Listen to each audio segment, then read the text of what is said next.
Between the small speed increases and big internal upgrades, the Samsung 860 Pro is a worthy successor to the world's best SATA SSD. But it's ultimately an iteration most users can skip.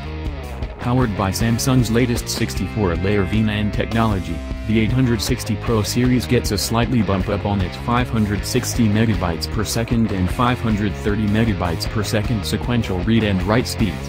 Overall, that only adds an additional 10 MB per second to the Samsung 850 Pro's original read and write speeds, but we're really rubbing up against the theoretical 600 MB per second limit of SATA 3 at this point.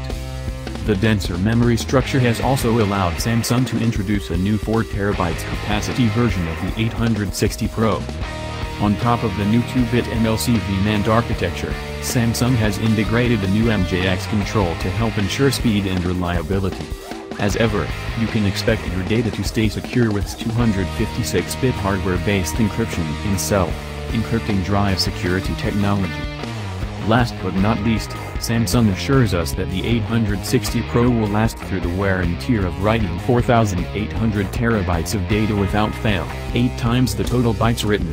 TBW, guarantee attached to the Samsung 850 Pro.